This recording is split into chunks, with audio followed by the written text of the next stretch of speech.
All right, Active Lifers, welcome back to the guest show on the Active Life podcast. I'm joined today by my friend Karina Melo. Hello.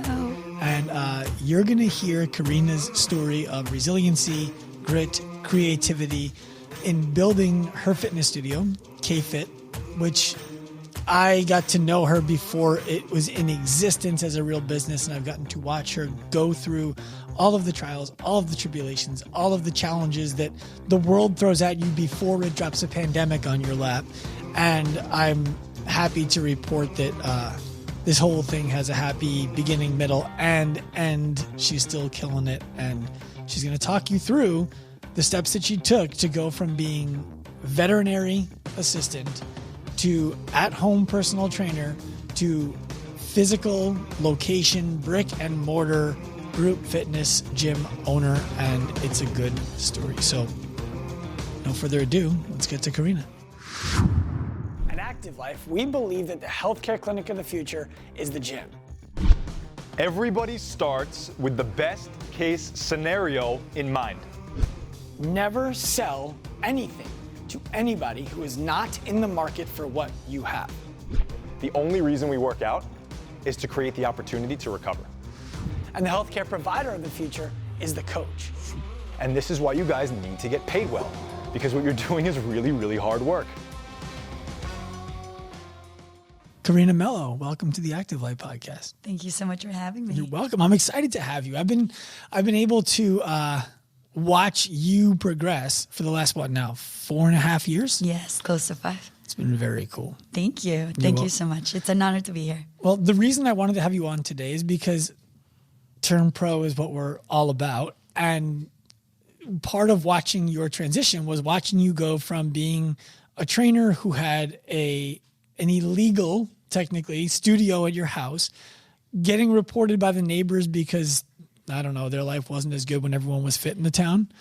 And then forcing you to decide, do I want to do this or not? If I do, I need to turn pro and go get my own space. And I wanted to talk about that whole transition and where you're at now and all that good stuff. Awesome. Yes, it was quite a journey. I started training as a side job.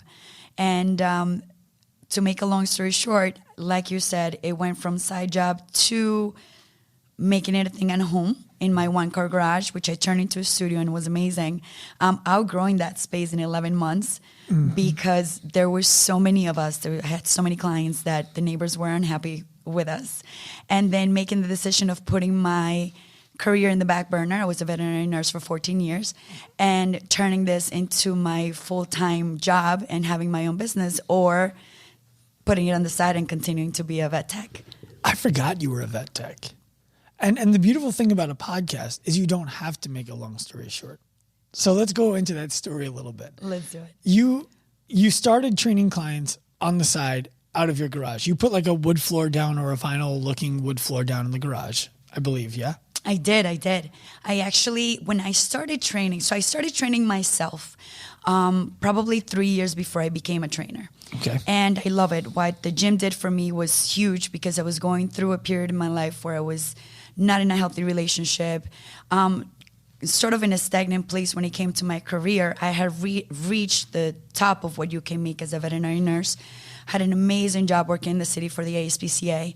And even though it was very fulfilling to do what I did every single day and I went to bed very happy with myself, I reached a point where there was nowhere else to go unless I became an administrative employee for the ASPCA, which I had the opportunity to do, but it did not give me the daily interaction with my clients and with my animals, which is really where my passion was.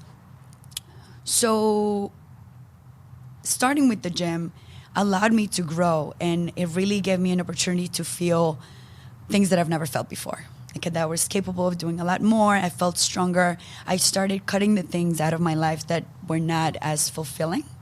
And that included relationships, that included my job, that included other things, and switching things up a little bit. So when I found myself being a single mother and living by myself, I realized that I needed an additional income, and this amazing passion that I had developed for fitness was the right answer for me. So I have some questions there. Ask me. what is the top of the financial food chain as a veterinary nurse? So I was working for the ASPCA as a vet tech in their mobile clinics, servicing low-income neighborhoods in the 5 boroughs, and I was making close to 80K a year. 80K. Okay, so in downstate New York, 80K is a reasonable income. Correct. It's not like you were collecting 25, 30, even 40 and struggling to make ends meet. 80K is a real number. But now to make more, you had to get out of the everyday of doing the job and get into the administrative part of doing the job. And the things you liked were seeing the clients, working with the dogs. Yes? Correct. So it's funny because this is the same trajectory that people take in gym ownership oftentimes. It's, I want to coach, I want to train the clients, but there's only so much money to be made there. I need to get on the ownership side, leverage other people's time, and start making money when I'm not working all the time. 100%, I'm there. I believe that. But you had to make the switch, I imagine, before you had matched your income. Correct. So what was that like? Because you weren't making 80K out of the garage, and it was like, well, doing this or not. So the decision was kind of made for me. I could not continue to work in the city because I was now a single mother. So working my regular 10 to 12-hour shifts in the city was a no-go with a 4-year-old. So at first I actually hired a live-in nanny, and it was amazing, right? Goals. I had purchased a house. Was it au pair? Yes. Okay. Not through an au pair company, but just someone that was recommended to me that had just come from her country and needed a place to live. So I was like, this is perfect. I'm going to help her. She's going to help me. So I was recently separated, had purchased my own home. I had an au pair at home, golden. I was living the life. But then I realized I was paying someone, and I was still making a substantial amount of money, but I was paying someone to raise my son. And I feel like he needed me more than before because we were not in a nucleus, in a family where we were when he was growing up for the first 3.5 years. So I decided that I needed to leave my job. I actually came back to Long Island and I applied for a job as a vet tech in the veterinary hospital where I first worked when I got my license as a veterinary technician. So I went back. It seemed promising. They did not match what I was making, but not working in the city, not driving the hours, not paying the tolls, the parking garage was going to be reasonable of a decrease in pay. So I did that, and I actually worked there for 2 years. I was miserable the entire time. Why? I was on the other side of the coin when it came to veterinary medicine. I went from working for the ASPCA, a non-for-profit where I could help people in need, low income, the services were extremely, extremely cheap. And, doing what I loved for the passion and the goodness of it, to working for a privately owned hospital where obviously things are very expensive. He had an overhead, he had staff. And it's the business side of veterinary medicine really took it away from me. Got it. So the idea of every animal that comes in here has a dollar sign over its head kind of wore you out. Correct. That in combination with the environment was very different within the hospital. When it's a private hospital, small hospital, the peers, the way that is ran is very different from a larger organization. Well, it's culture. Correct. The interesting thing about culture is it's hard to build it, and it's hard to see it when it's not there. It's very easy to spot it when you go from being in one to being in a place that is totally a different one. 100%. Like if you're at a not-for-profit, it would be nice to think that the people who are all there are there because they're passionate about this not-for-profit mission. When you're working in a for-profit clinic, there's a reality that unless it's really intentionally manicured, some people took that job because they saw a help wanted ad and they saw a paycheck. And so that's where they wanted to work to make their money. It wasn't that they were passionate about veterinary care. It was I needed a job and this one paid. Correct. Okay. So you leave that. What kind of a pay cut did you take to pursue your own dreams of owning your own studio? So while I was working at that veterinary hospital for those 2 years, I found myself in a financial need because I had taken such a huge pay cut leaving the city. So I decided to start training. And it really like kind of landed on my lap. I have to tell you, it's a funny story. I was on Instagram one day and a guy reached out to me, a trainer. Must have seen a picture, a video, something that I posted. So he private messaged me and he said, hey, I want to train you. I want to train you? I want to train you. He said, I want to train you. Is that kind of like sliding into the DM? Is that what he did? I guess so, Okay. yes. So I was like, okay. He was like, I do 10 sessions for $250. I'm the owner of 250 Fitness. I'll train you. And, I'm local. So I was like, this is interesting. I was like, how about you teach me how to train? I want to become a trainer. And he was like, yeah, let's do it right away. And I was like, okay, awesome. Where are you located? Where do we start? So I went to check out his spot. He had a place in his house. And he said he would teach me the ropes for a month. He said, everything you make this first month is yours. After a month, you're going to start paying me a portion of your clients. And I said, okay, I can do that. And he sure did. I trained with him. I probably shadowed him for like a week. And then I knew I only had 3 weeks left of my free stay at his space. So I started recruiting clients that were, my friends or people that were like interested in seeing what I was doing. I started posting about it. Interestingly enough, Andres was one of my first clients. Andres, your now husband. Correct. So I did. I started selling my $250 Fitness, $250 for 10 personal training sessions. Packages. How long were those sessions? They were, I don't even remember. I want to say probably 45 minutes. Too long. I know. Yeah, it hurts. yeah, It hurts to think about it. Yes. $25. It hurts me too. Ugh. And all right. And we grew tremendously. He was servicing his own niche, and I was servicing my own niche. So we did a very good job together, to the point where we outgrew his space within like 2 months. Oh, wow. Well, it was his living room. Which was his, literally, I think it was like maybe the den in the back of his house or something like that. So he wanted to, rent a space, and we did, a beautiful big space. We went and got some machines. I'm doing all this while still working as a veterinarian. So were you chipping in for this stuff? I was not. Okay. I was not, but I feel like it gave him assurance to see the growth that we have had together. Yeah.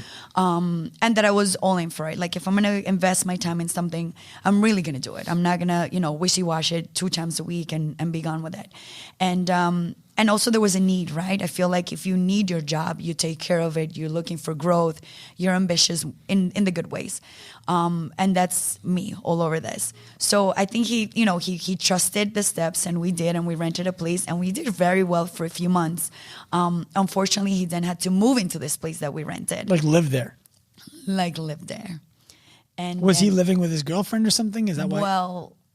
Got it. You're not going to get into his personal stuff, Correct. but it wasn't that he couldn't afford to live where he was. It was that he had to vacate where he was. Exactly. So then it didn't work out. It didn't continue to work out because him living in the space that we were using to train, started mixing personal and professional, and that didn't work out. So I'm still working as a veterinary nurse. I decided that I'm going to continue to see my clients elsewhere. Luckily, it was warm, so I started training my clients in parks. Here and there, different places. I had a membership at Blink where I could bring a guest for free. So then I started doing that at Blink until Blink realized what I was doing and they kicked me out of their gym. And really, that was my red flag and my point where I had to make a decision. Right, the fork in the road was either you stop doing this in parks and illegally at Blink, or you have your own space. And at that point, I remember I was out on a run with Andres where I got the phone call from the Blink manager saying, hey, listen, we're getting complaints from our trainers that you're illegally training your friends that you bring in. You cannot do that, so we're going to terminate your membership. And I was totally offended. I was like, oh my God, what do you mean? And he was like, yeah, you cannot do that. If you want to do that, you have to work for us. And I said, okay, well, of course I was mad at the moment. I'm totally new to the personal training world, so I said, okay. And Andres said, well, either you stop doing this or you have your own space. And he said, why don't you have your own space? Do it at home like you did when you started. So that's where the idea came about. Using my one car garage that I was using as like a storage space. And we put down wood floors. I designed it in my head immediately. I love putting that vision together of like where I'm going to go next. And I literally planned every single spot in that little studio, from where I was going to hang the TRX to where I was going to put the weights and, the frames on the walls, everything. And it happened within like a month or two, less than that, because I needed space to continue to train my clients. The beauty of it is that we started, and I was doing both, still training and being a veterinary nurse. And the one above, because I'm a firm believer that, God takes care of things when they need to happen, put me in a situation where I either needed to leave or get fired from my veterinary job. I started speaking for myself and others that were unhappy at work, and that didn't go very well. I was sent to a mediator. This is a really funny story. I was sent to a mediator with one of my peers because we didn't have a good relationship since the moment I started. And I won't get into details, but to me, it was so offensive to go and sit in front of this gentleman with a wall full of degrees to explain to him how the hospital that I worked for was a revolving door for nurses because there were two people there that did not allow people to come and stay. Meaning they created an environment that was so Correct. Intolerable. Yes. And it was my challenge. It became my thing to not let them get me out since the moment I started. Remember, this is a job that I went back to. So I had been there when this hospital opened, when this hospital built. I literally put the labels on the cabinets when they built them. And then to go back and seeing the lack of growth and the hostile environment that it had turned into, it had developed, it really hurt me and it bothered me. And I tried to change it for 2 years.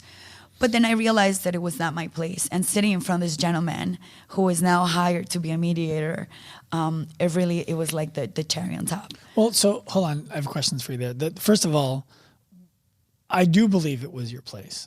I think that it's a good lesson for you as a business owner to remember that it's everybody's place. It's not only, it's especially not ownership's place or management's place. It's the employees who are actually distributing the value, who are actually working with the patients, interacting with the patient's owners in the case of pets, who are going to have the most valuable, critical feedback for how things need to be done better here.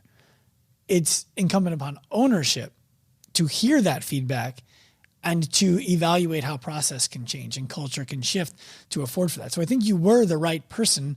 It probably was at the right time in an organization that didn't respect that kind of culture. And that's exactly where the gap was. I had lots of support from management, believe it or not. And these were people that, I had known for now 11 years. And they were essentially at the beginning the ones that gave me the heads up about what I was coming into. They were on my corner when it came to what I went through for the 2 years. However, every time we would reach the person above them, it would get dismissed. And there's only so long that you can knock on that door for before you get frustrated and you say, you know what? Hey, you burn out. With this. You burn out. So, okay, so you're now facing a situation where you're like, all right, I got to leave this spot. And I have this little business at my house where people are coming to train in my garage. What was the pay cut that you took to leave the job to come work for yourself? Do you remember? So it had to have been at least like 40.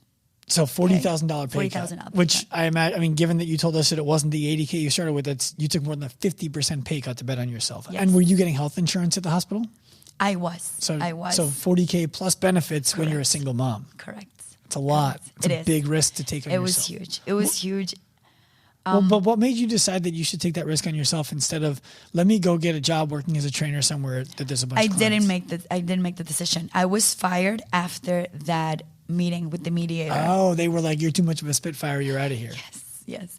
And you know what? I am so grateful for that, because I should have given up on the fight a long time ago, but I was too afraid to make that decision because I had someone under me, someone that expected me to make some money to feed him, right? Like now I'm a homeowner, I'm a single mom, and I can't just leave my job because I'm very unhappy where I am.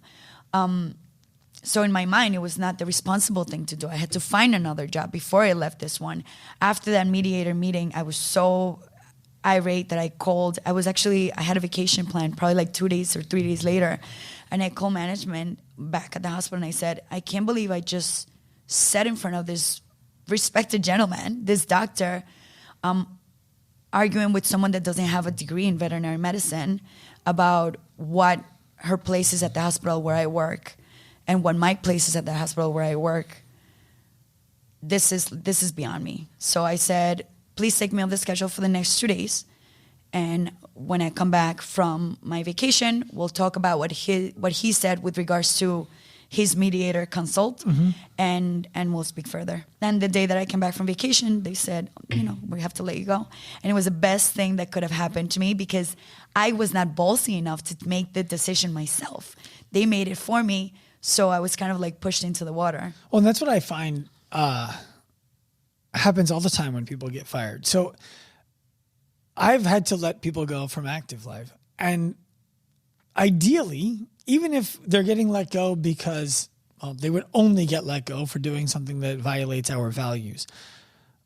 If they're getting let go, it should still be a favor to them because working within our values clearly is something that is too energy expensive for them. And just because we have the kind of culture that I want and that I believe other people would enjoy doesn't mean that's the culture everybody is going to fit into.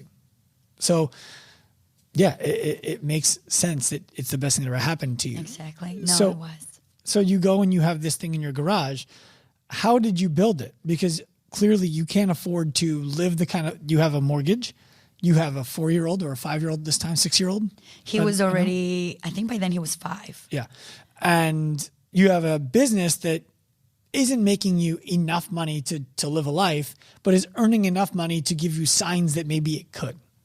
So I had already built the garage before I had gotten fired. So I was already seeing a good amount of clients in the afternoon after working my full shift at the hospital.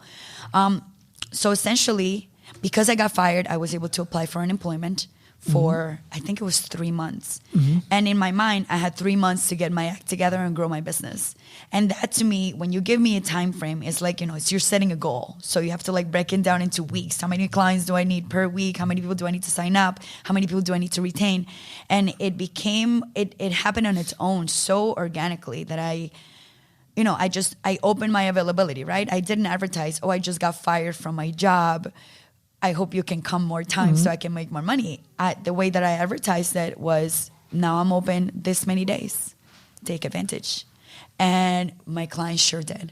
And the beauty of what we do is my clients work so very hard and we're so focused on helping them with that transformation that they're looking to acquire or helping them with, making those changes that they want to in their lifestyle, that the people around them start seeing those things and they become my clients almost immediately. So my clients are like my walking billboards. So within those 3 months that I needed to get my act together because I could only be on unemployment for that length of time, my business grew to the point where we were booming. Like I was booming, working hard all day. I used to have to like schedule myself time to put Sebastian to school, schedule myself time to pick him up from school, feed him lunch, do homework with him, and then I'll be back in the garage. We used to leave him watching TV in the TV room, so I'll be like in and out of the house, training, watching him training, and then it worked out. It worked out amazing. So everything is going well. This is when we really started to get to know each other. You had just left the veterinary clinic, and I don't even remember how we met, but we did. And I remember you coming to me being like, I am getting kicked out of my own garage. Correct. The neighbors called the police. I'm not allowed to operate out of my garage. I had to find a new place, and I think you had like a month. Even probably less. So this all happened, I want to say it around May. And I started doing very well in May, right? So comes June, comes July. For the first time ever, this girl comes to me and she says, listen, I want to be a trainer. Can I work with you? And I said, absolutely, I need the help. So now I have someone shadowing me. She shadows me for like a good month. I'm comfortable with what we are, so I schedule myself a day off. And I believe it was like a Saturday. And I scheduled myself a day off. I'm going to have her teach my classes. Now I'm running classes out of my one-car garage. 6 clients at a time, and they would be packed back to back, like 8, 9, 10, 11, all Saturday morning. So she's in charge of teaching my classes that day. My clients are now comfortable with her. She's been shadowing me and helping us in my one-car garage, all 8 of us, right? 6 clients, me and my trainer. So I decided that we're going to go to Splish Splash. And I get in the car. Splish Splash is a water park, for those of you listening. It's about an park. hour away. It's tubes, slides, wave pool. So much fun. I had not really, I'm now a workaholic, so I haven't taken my son anywhere. Andres and I are now dating, so I said, you know what? Let's take the day off. Let's go to Splish Splash. And as I'm on my way to Splish Splash, I get a phone call from the trainer that I left home. She said, a gentleman from the town came. He said we need to shut down the operation. The one day that I decided to take off. Why does it always happen when we're not there? I don't know. People from the town always come when the owner is not there. So he said, he left me his card. He was very nice. But he said to call him right away because this has been an ongoing complaint for months. So now I'm calling this gentleman who turned out to be super amazing, super nice. He said, listen, we're getting lots of complaints from your neighbors with regards to the parking. There's no parking in your block. They're saying this happens every day. We don't know what's going on, but whatever it is, it needs to stop. Otherwise, you're going to get a fine. And I explained to him, I said, oh my God, I'm sorry. I lost my job. I'm a trainer. So, I started seeing more clients. And he said, yeah, well, do you have a permit to run your business out of your home? From the, incorporated village of Valley Stream. And I said, no, I didn't know I needed one. And I said, please, can I have a little bit more time? I need to continue to train my clients to have an income. And he said, I'm going to be honest with you, you're going to get a fine by next week if you don't move. However, I'm going to give you the phone number of a guy that's local who is also a trainer, and he might be able to help you out. And I called that guy right away. And he said, yeah, I can rent you the space. You can be one of my trainers. You pay me $500 a month and you can train your clients here. I'll let you know what times are good, what times are not good. We do have other trainers that train their clients here. You follow the rules. You don't get involved with their clients. They don't get involved with yours. You leave everything clean after you use it and you're good to go. And I said, I only need this for a month until I find my own space. He said, you can stay longer. Of course. And in my mind, I was like, I'm not going to pay you $500 a month. He was super sweet, very, very helpful. We were there. I remember the next day we had a beach boot camp. So now I had to break it to my clients, right? Like, what am I going to tell my clients? Finally, we're booming. And here comes another, obstacle in the road. And I just told them the truth. I said, listen, guys, the neighbors don't like us. So I don't know who reported this, but apparently, it's not once or twice that they've done it. They're driving the town crazy, so they had to come down. As of Monday, we're going to be training at this other location. I'll send you the address. It was probably like 10 minutes from my house. Closer to some, farther away from others. All of them followed me to that location without asking any questions. We had to go from a woman-exclusive environment to now sharing the space with a bunch of other male trainers, male clients. We were having our class of 15 in one corner, and then there was another 6 people training in the other. And they rode it with me for the whole month until I found another space. And I had to put myself on turbo because I wasn't going to stay there for long, even though they were super nice. And he wanted me to stay. When it was time for me to go, he said, let's talk about this. Stay a little longer. We like you here. The people like you here. You're responsible. You leave everything so nice. They needed a girl in there because it needed a lot of girl touches in that spot. So obviously I'm like, making the bathroom pretty because that's where all my girls are using the bathroom. So I'm like, buying little things for the bathroom and organizing things, just doing things the way that I would like my staff to do it for me, right? And but I couldn't stay there any longer. I had a vision for our own place, and it wasn't there. We were lucky that we came upon a spot that was available, And they put lots of obstacles in the way. We actually ended up staying for another month at this temporary place because of the amount of obstacles they gave us. And then when we were able to open, it was, the fact that my tribe, my family had been with me throughout that entire process, this place was theirs. It wasn't my new gym, it was their new gym. And the culture, the feels, everything grew so much because we had been kicked out of my place. We had been training at the beach. We had been training at a temporary spot, sharing the space with our other trainers. So it was challenging, but we went through it together. So it solidified our culture. It made us feel more united in this fight. We had a similar experience when we lost first of all, our first gym, we got sued by our next door neighbor. No. It was I didn't know this. Oh yeah, for noise. But before that, the police were getting called on us all the time because people were running up and down the sidewalk. I mean, legitimately, we were probably a nuisance. What we were doing, where we were, people running from the outside of the gym down past the barbecue spot to the, past the next bar to the third bar.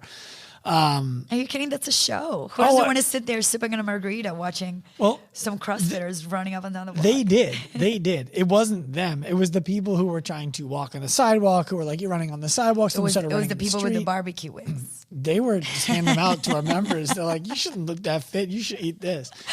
But so similar, then we started getting sued by the neighbor.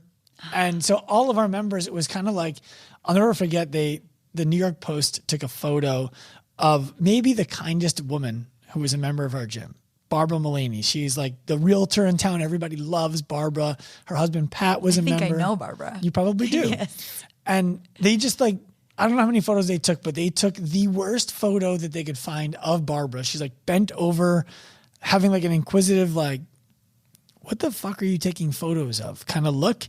And that they slammed that in the New York Post. Oh my God. When they talked about us being a nuisance. So we galvanized. And, of course. Right? And it was like, no, we had Sean Cleary, who's our media guy now, made posts that said like fitness, CrossFit's not a crime, and everybody got behind it. And it was super cool. But then Hurricane Sandy, we won the lawsuit, but then Hurricane Sandy came and it was time to move because we got 6 feet of water in the spot. That was no good.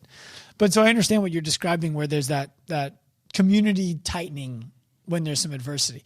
But you went from in your home, no money out of pocket month after month, to now all of a sudden $500 to what does rent cost you in the new spot? So when when I initially negotiated the spot, we started at $2,300 and then it goes up every year. 3%? Cost of living plus, I believe, $50. Okay. So it's like, $2,350 or a little bit more, and then $2,400, which is where we are now. And then 3 months security. Upfront. When I sat Plus down build with out. them. Plus your build out. No. You didn't have to pay for your floors you put down and the paint you put on the walls? Plus the build out. Yes, right. Yes. So what happens is I meet with them for the first time after negotiating over the phone, over email. Finally, we get to sit down. And we meet and they go, no, we're going to need 6 months security. And I said, how come? Mm-hmm. And they're like, well, you're a relatively new business. So we want to make sure that everything's going to be okay and you're going to be covered. So it's going to be 6 months. Literally when we're going to you getting came ready with your to checks sign. and your pens. Correct. Yeah. So I was heartbroken. I felt, I felt like they were just looking for things for us not to take this spot. And, I remember talking to one of my clients and she was like, it's because you're a woman. It's because you're Latina. It's because they're just trying to see if you have the money. And I was like, this is so upsetting. So I spoke to my stepdad, who is a business guy. He's a realtor. And he said, gotta give them the money. It's your money. Do you need to borrow it from me? I'll lend it to you. Don't overthink it. Maybe it is because you're a woman. Maybe it is because you're Latina. Maybe it is because your business is relatively new, which it is, and you don't have a build credit on your business, and you believe in your business, and your clients do too, but they don't know anything about you. Show them what you got. He said, do you need to borrow the money? And I said, maybe. And he said, all right, I'll write you a check. No worries. And And we were able to come up with the money and give it to them. But that was one of those times where it was like, is this another fork in the road? Maybe this isn't my spot. Maybe I need to go for it somewhere else. For a moment, I felt like they were picking on me. So I said, I'm not going to rent their spot. I'll go find another one. But we were so close to it. And I had already envisioned myself. Once again, I had looked at it and I said, this is where the mirrors are going to go. This is where I'm going to put this frame. And the desk is going to go here. I had designed the entire thing. And once I get that vision in my head, it's hard to pull me away from it. So I said, all right, they want 6 months. I'll figure out another $6,000 out of nowhere, and we'll rent it. And that's exactly what we did. We had it put together. People started following the build up. Like, we're putting the floors down, follow our page. We now have mirrors. Everybody was so excited to see how the development of our new spot was coming along that I remember thinking to myself, this is the perfect opportunity to build an Instagram page for the business. And so we did. And I was like, follow this page to see the progress on our floors. Follow this page to see how our mirrors are coming along. We just got this new piece of equipment. I remember celebrating that we had our first 100 followers, our first 300, our first 500, because to me it was like, look at all these people interested in seeing us grow. Either because they're just being nosy and they want to see like where I'm going with this, or because they're truly interested in becoming part of our culture. And it was like that. We had our first boot camp. To celebrate it. I remember I packed out the place so much that we couldn't even move, but it was amazing. It was amazing, and the rest is history. We've been growing ever since, even during COVID, which I'm sure we're going to talk about in a few minutes. We were very lucky to continue to stay afloat and grow. Well, so your brand of fitness is, well, instead of me guessing or me describing, why don't you talk about someone who joins your gym? What are they going to, like, what is the fitness like when they're there? What's the experience? So K-Fit Boutique Gym started as a woman exclusive facility, right? And the main reason why, because you married the only male client you had. You're like, oh, yes, that could be why. That could be one of the reasons why. But no, in all seriousness, I did not want to have male clients at my house. Mm-hmm. So I started advertising for women only because I started in my garage. Yeah. And to me, that was a given. Like, I'm going to be a woman exclusive facility. And it became our niche and it became our thing. And it was so beautiful to see it develop on its own. When we opened, we continued with that woman exclusive facility. And I wanted it to be a space where women would feel comfortable coming in to a gym and not feel intimidated by what was going on. Maybe male clients, maybe athletes that are already, ahead in their fitness journey and know exactly what they're doing. I wanted to cater to people that were starting. Mm-hmm. I wanted to cater to people, the moms perhaps, that had not trained for a very long time and they wanted to get back on it, reignite their fitness journey. So I made it, when I designed it, I made it so that it was cozy. You literally walk into the gym and you would see a chase to the right. Our bathroom is pink. We have unicorns painted on the wall. I mean, it's very cozy because that's what I wanted. And that's what I wanted our clients to walk into, feeling like, okay, I'm a beginner and this looks like a place that's beginner friendly. We have grown. We now offer services for male clients. Male clients? Yes. Okay. We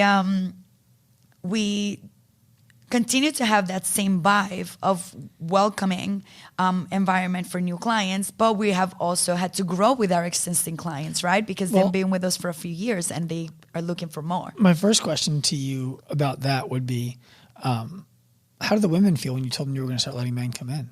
You know what? That happened on its own with COVID. Okay. It was a beautiful thing. We actually, before COVID, we advertised for our very first men's challenge. At K-Fit, we run transformation challenges a few times a year, and they have become a huge sensation. We're known for our challenges. And essentially what it is they're 4 to 8 week programs in which we gather a certain amount of people and we offer them amazing prices for our services, along with a group of peers that they're going to run through this entire program with, along with accountability and private message chat, emails, motivational emails, nutrition suggestions, a bunch of different services to kind of like hit their goals from different angles. They're very successful. People love competitions. Do they stick around? They do. They do.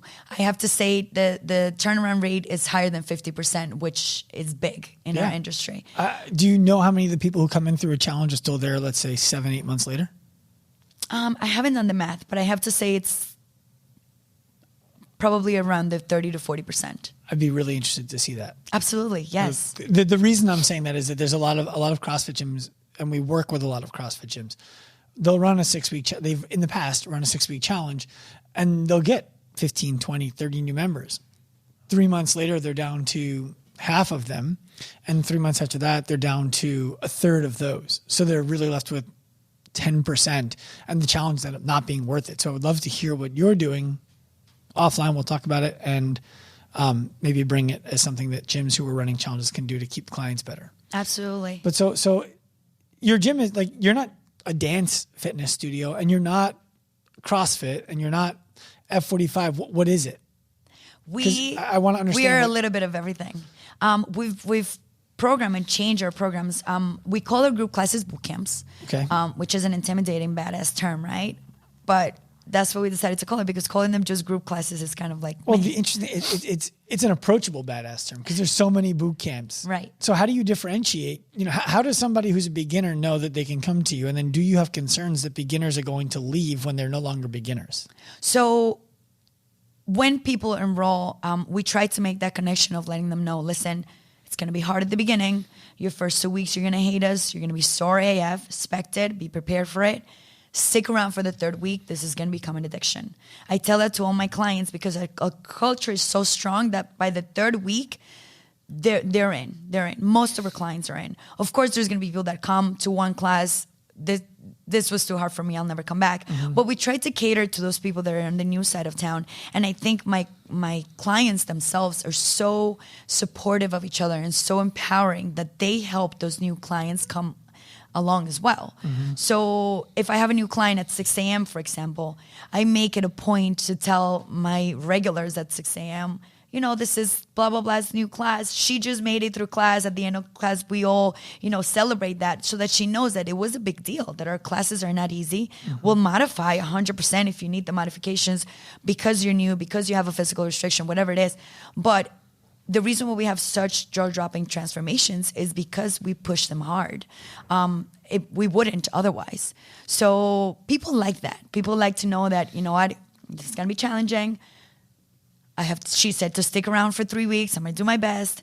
And then by the third week, they're hooked. It's like to turn on a switch and this becomes like an addiction to them. So you don't find a problem with attracting beginners and then keeping them 6 months, a year, 2 years later when they're no longer beginners. You're finding that that's not an issue for you. So what we do is we then bring things up a notch. And we do this, for example, right now we're alternating days between boot camps that are more strength training related and boot camps that are more like cardio related. So that if you're on the newer side of town, you are maybe signing up for the strength training one once a week, twice a week, and using light dumbbells or bands. And then if you prefer to do the cardio because you're more on the side of your journey where you're looking to lose weight still and not getting to too much of the strength training, then you're signing up for my Tuesdays, Wednesdays, and Saturdays. We're giving them option because we're going with them. They've been with us for long enough that we have to switch it up for them and make it so that it's interesting. Otherwise, they would leave and never come back. Well, did you find people being disappointed that, for example, you took away their Thursday 5 p.m. class that was always the cardio fitness class and now it's a strength class and they don't want to take that? Is that a problem? I don't think so. I haven't seen a drop in numbers. And we just started doing that now in January because this new challenge that we have going on, the New Year's challenge, I had 54 signups. And did you run paid ads to it? How did you get the signups? So believe it or not, we don't pay ads. Mm-hmm. I don't believe it. I tried it and I didn't think it was a fruitful investment. Instagram is our biggest. Just posting. Yeah.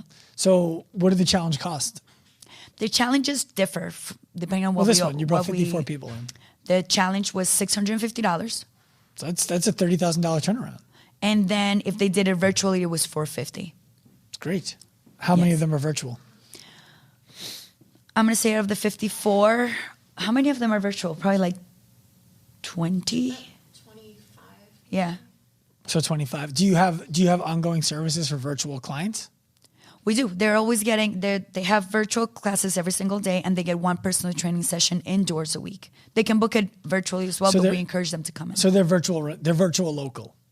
They're virtual local, but we do have people that do strictly virtual, even if they're local. And we have clients in El Salvador, we have clients in California, we have clients everywhere. And they have the option of booking their personal training sessions virtually. Got it. And so do you think that most of your adoption of those programs comes from your members telling their friends that they should enroll in it? Or is it strangers who see something on Instagram and say, I want to get in, how do I do this? Both. And when it's a stranger on Instagram saying, I want to get in, how do I do this? Are they able to just click a link and sign up? Or are they talking to somebody and having a sales conversation? Both. So they can inquire, and we have, all of my staff members have access to our Instagram page. So everybody's on it knowing what to tell them, what information to give them. Or they have the option to downloading our app or going right to the landing page that we create for the challenge and signing right on. Very cool. And do you have staff who are responsible for running these challenges beginning to end, or is that your responsibility? So I mainly take up on it. I had a staff member that was helping me do it, but they're so, we have a system for all of them. So we just have to run through the system for each one. Did you write that system down? We, after doing our 15 challenge, we did. We came up with it probably after challenge number 7 or 8. And I was like, okay, we need to organize this. What do we do first? What do we do second? What's going to happen after someone signs up through the website? What's going to happen if there's someone signs up on our app? What if someone, inquires? Well, but that's how you build a business that you don't have to do everything for. Correct. Because now somebody else can look at the page and say, this is what happened. This is what I'm supposed to do. You develop systems. Yeah.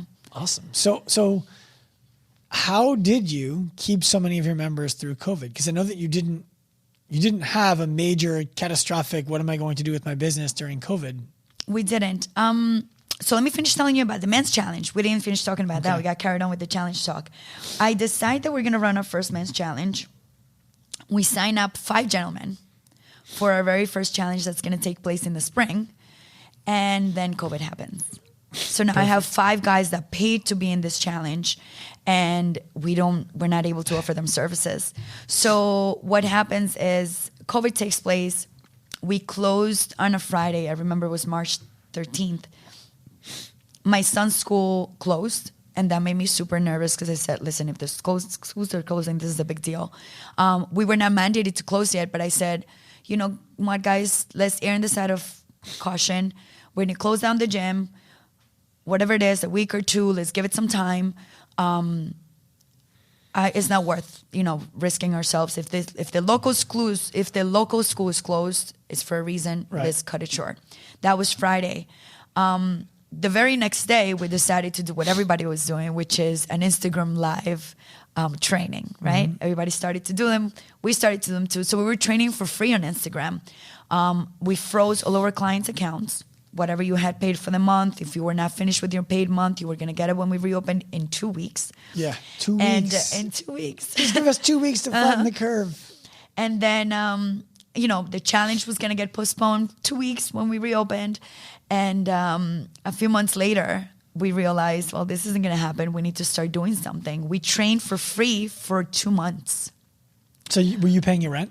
I was paying my rent, and I was paying my employees because I was approved for a PPP loan. Okay. So we were lucky enough that we were able to continue to run the business without getting an income from our clients. Mm-hmm. And I really think, looking back at it, it was one of the greatest things we could have done for our community, because we needed that. We needed to provide them with some sanity. Sure. These times were extremely rough, more for some than others, but we took pride in offering people a little bit of the normal day-to-day life they had before COVID came. Mm-hmm. We became pros at training virtually.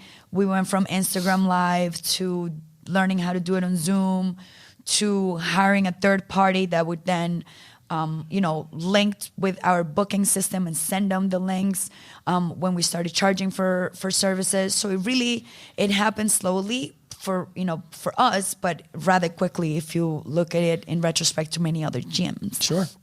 So we were very lucky. And once again, our community came right back when we said, listen, we're We're going to be offering virtual packages now. Everybody that was signed up for the challenge, we're going to be having a challenge. It's going to be virtual and outdoors. So you can carry over whatever you paid for your challenge into this new challenge that we're offering, or you can wait until we open. And we ended up running 3 challenges over the summer, both virtually and outdoors. And most of our clients that had signed up for the spring challenge ended up becoming one of those challenge participants. The very first ones was super small, right? Because nobody knew how we were going to deliver. Sure. And we had such great results with people training from home that once again, we were able to post the winners of our challenges, and not just the winners, but like, everybody that participated and see their results training from home and training indoors, that by the second challenge, we had double the amount of people. And then by the third, it tripled. So it was a matter of, proving to our clients what we were able to do and getting those people that I felt like we owed money to give them the money they had paid for, and hopefully continue to become clients of the gym and pay for more services because we needed it. And so now you're open with indoor training with masks on, yes? Correct. How do the women like that? How do the people like that? Just like everything else at the beginning, we had very little clients come back because they wanted to see how we were going to handle it. They wanted to see how they felt. You get used to it. I tell my clients, I'm always very honest with my clients. I said it took me close to 3 weeks to train an entire boot camp with my mask on without realizing I had my mask on. So give it time, but our bodies are amazing and we get used to it. You get used to it. Yeah. So you are resilient. That is a word to describe you. Thank you. You're welcome. At this point, you have this business, you're working with people in person, you now have people online. That wasn't even a part of your plan. It just started to happen. What's your vision for where you take K-Fit? Because eventually what I believe happens is you're going to be faced with this situation where there's demand for online, there's demand for in-person. You only have so much space. You're going to be at the point of, do I move to a larger space? Do I stay where I am? Do I build an online staff and an in-person staff? Or does the in-person staff work online? How do we manage all of that? Have you considered all of those things yet? We are there right now. Oh, man. So our online versus in-person demand, ever since we opened, we kept the same classes virtually and indoors. So when you take a virtual class with us, you're taking a virtual class with the rest of the clients that are training in the gym at the same time. Okay. Which is an amazing feel. And at first when I thought about it, I said, either this is going to be great or it's going to really suck for the experience of the people that are on the other side of the screen at home, seeing what's going on at the gym, and also for the people that are at the gym that perhaps don't want to be on camera or that are like, why am I being part of this? Right. Or who see you walk over to the camera and talk to the camera instead of talking to the class. Correct. So just like everything else, my clients are amazing and they love it. We've made it so that it runs so smoothly. People know where they're going to be set up if they want to be background talent. And I have clients that come, perhaps don't know, and I let them know. Like if it's their first class and they put themselves in an area where I know my clients from Zoom are going to see them, I let them know, welcome. Just so you know, you're going to be, training with the people from Zoom. Is that okay with you? And 9 out of 10 times they're like, yeah, totally fine. I'm like, okay. And I always tell them, I'm like, it's not live, no worries. These are, people from the gym, part of our fit family that are training from home today or that are only virtual clients. But it's not a big deal. And they're like, yeah, totally. So they feel connected, right? In a sense that they're both doing the same exact workout. We're modifying for both of them. My staff is amazing. Anything I throw at them, they catch it, they maximize it, they add their own flavor to it. It's really, really nice. So that hasn't been a challenge, splitting the virtual and the indoor. What's becoming a challenge right now is the space. We're growing. So at the moment, and this also kind of like landed on my lap, I have a big angel on my shoulder. Everything kind of like happens on its own. Yeah, it seems to work that way when you bust your ass. So we went from training outdoors at the beach, at a local field, and using the space in front of my gym to getting yelled at up by the town again because the space in front of the gym is actually a fire, what is it called? It's like a firefighter memorial. Like a firefighter memorial area. So, hey, Karina, are you running boot camps in our firefighter memorial area? And I'm like, no. So, of course, that we're not supposed to be doing that. So we stopped, but then we needed an area to train. I reached out to my landlord, who I haven't missed the payment since COVID, and I said, listen, I need to use our private parking lot. If it's okay with you, I'll use it during the times that it's not busy. I actually kind of had already started using it at 6 a.m. because nobody's there. They're all offices and they didn't know. But I wanted to use it over the weekends as well. So he said, that's fine with me. Use the space on Sundays. But then it got cold and I needed to bring all of my outdoor training indoors. And I am only able to run at 33 capacity indoors. 33%. 33%. So I went from asking for the space outside the parking lot to asking him to rent me the space that we have next door, which is an empty retail space that they've been trying to rent for years on a month-to-month basis. And that's where we are right now. Did you knock the wall down? I rent the space next door. I did not knock the wall because it's not officially mine. We only do it month to month because right now I'm in the verge of deciding whether we're going to stay there and take over that space officially so that we can have a larger space, or if we're going to stay there and keep the small space and rent another space elsewhere, or just move the entire operation somewhere else. Oh, we got a lot to talk about. Yes, we do. All right. Yes, we do. Karina, you did awesome for your first podcast. Thank you. I feel like I'm talking with a friend. You're amazing. That's what we're doing. Where can people find you? They can find us on kfitny.com, KFITNY.com. And they can find us on Instagram, social media, Facebook, Instagram, TikTok now. At KFit Boutique Gym. Yes, we're new to TikTok. Salsa on TikTok? Salsa on TikTok. My staff actually made me open this TikTok account. So I'm learning, but we have to grow with the times. Oh, man. Don't get me started. Last month on our podcast, I announced that I had started a TikTok account. I have not posted to it since then. I'm enjoying what it does for you. So I don't know what that means. in terms of videos. So it's not a lot of work when it comes to putting something together. And my staff is amazing. So they keep me on my toes when it comes to this kind of things. All right. Well, thank you for joining us on the show today. Thank you so much for having me. It's always such a pleasure to hang out with you. You light fire on my ideas and my goals. So I really enjoy it. Perfect. All right. Terms up. I hope you enjoyed this episode of the Active Life Podcast. If you did, please be sure to head to wherever you listened to it and give us a quality review, as well as 5 stars if you can spare them. If you want more from us, feel free to follow all of our social media accounts at Active Life Professional, Active Life RX, and Dr. Sean Pastuch on Instagram. Remember, at Active Life, we believe that the healthcare clinic of the future is the gym, and the healthcare provider of the future is the coach. We also believe that future is now.